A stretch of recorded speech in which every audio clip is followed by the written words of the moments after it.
you feel like reading school books is too much for you but want to continue reading on your own time? Honestly, I feel that too. Hello, welcome back to my channel. My name is Lulu, and today I am going to be bringing you graphic novels you should read during or beginning the school year. So a video or two ago, I did a graphic novel recommendation of what to read before the school starts, and if you want to hold on to summer a little before, you had to buckle down and get to work and remember reality. So today's video, I will be doing a graphic novel recommendation of what to read beginning your school year, during the school year, whenever you want during the school year, because when you start the school year, at least here, it's fall, and so maybe you get some of those vibes, or books that just take place in school. So without further ado, let's get to it. The first book I recommend you is New Kid by Jerry Craft. This is a middle school graphic novel. I still recommend it for a lot of people though, because it's a really good book. It's very impactful. It notes a lot of things that we probably need to take note of in the school systems, or how we treat children and how we might make them feel lesser even though they aren't. This book is about a black boy who moves into a new school. He still lives in the same neighborhood. He still has his old friends. It's just in this new school it's a little more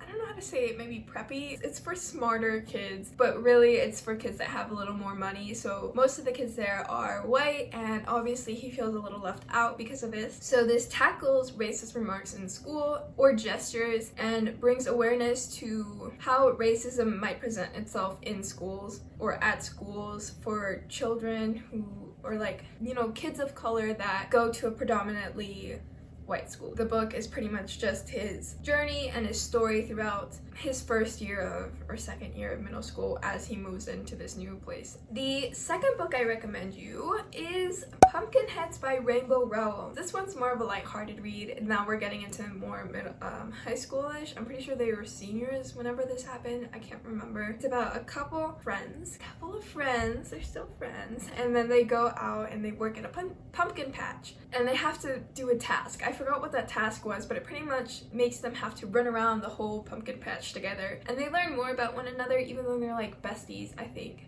at the beginning. Or maybe they just knew each other pretty well at the beginning, and so they have to go around and find somebody, and they buy these little pies, they do the activities, get lost in the maze. It's a whole thing. As they go on their little journey, they learn more about one another, and they might become something more by the end of the book. That's for you to find out. And it's so cute. I recommend it. The next book, third book on my recommendations list, is Heartstopper by Alice Oseman. I'm pretty sure this began as a webtoon or a tapas, as in you can read it online if you don't want to buy the actual physical copy, like this one I have here. But if you love it so much, you can buy the book. It also has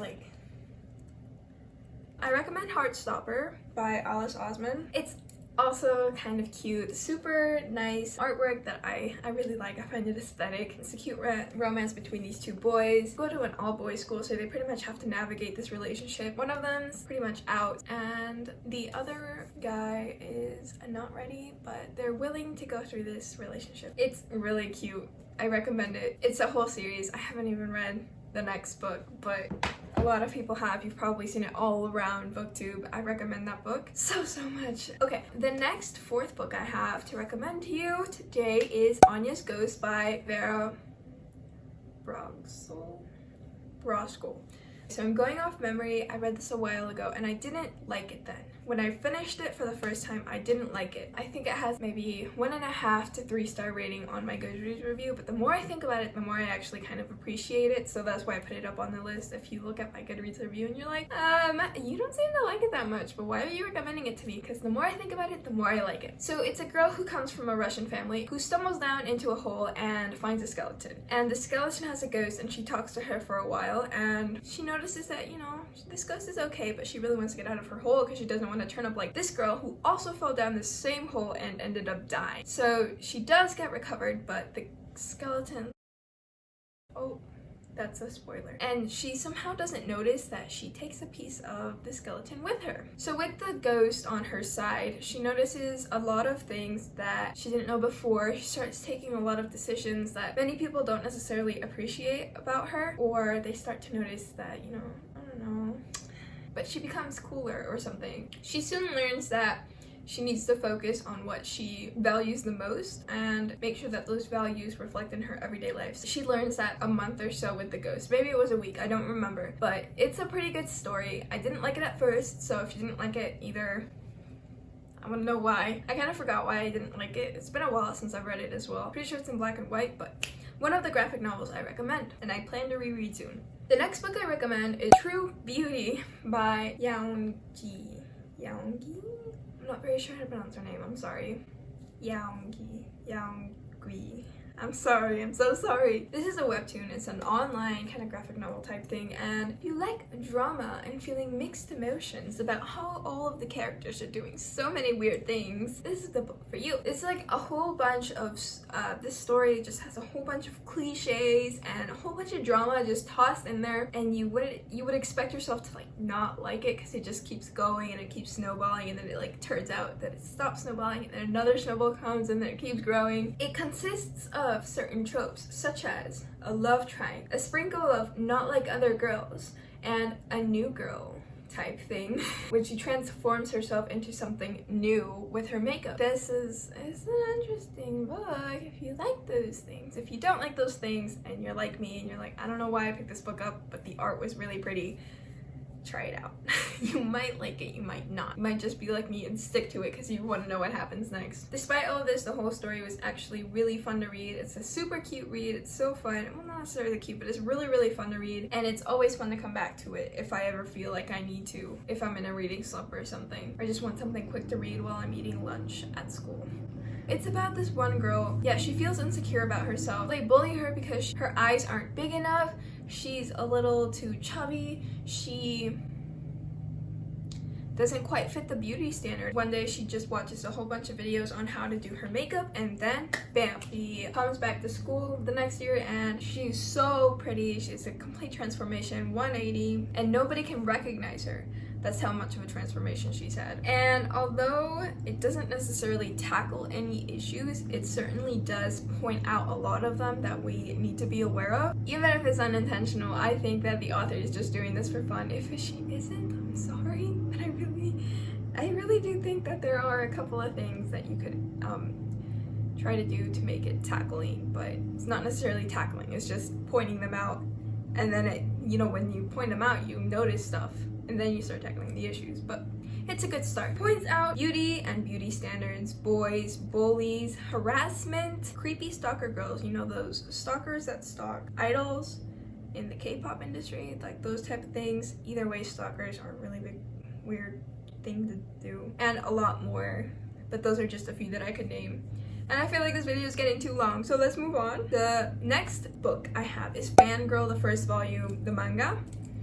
I know, by Rainbow Rowell. Again, another Rainbow Rowell recommendation. It's just like the actual book, but it's with beautiful drawings. Pretty much, now we're getting into like college. True Beauty goes from high school all the way up to college and then after college. And so that's where we're going here. Now we're into college here with Fangirl. It pretty much, your normal typical girl goes to college and with her sister, and she's trying to navigate all of these things. Her sister, her dad, people taking away her work, her writing because she's an author, or she wants to be an author. She's a fan fiction writer, so she does it in school, and just like these problems that you would most likely have if you were at school. It's a quicker read if you don't feel like reading the actual whole book. Just read the first volume and then you'll get pretty much the same thing, but with pretty drawings. But either way, you should still read the bigger book once you have the opportunity. The next and final book I have for you is Check Please.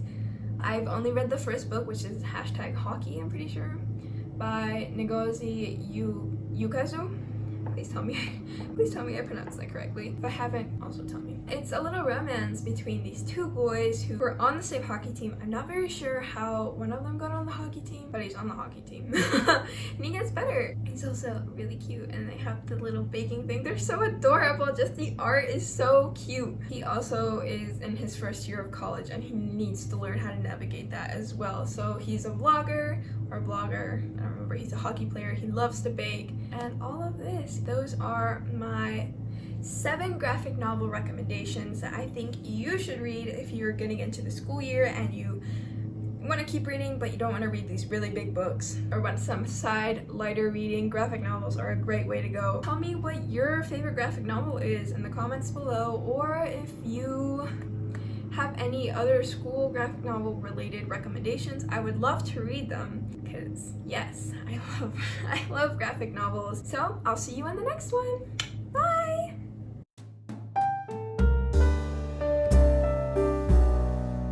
I haven't even read this. I don't know why I have it up. See you in the next one.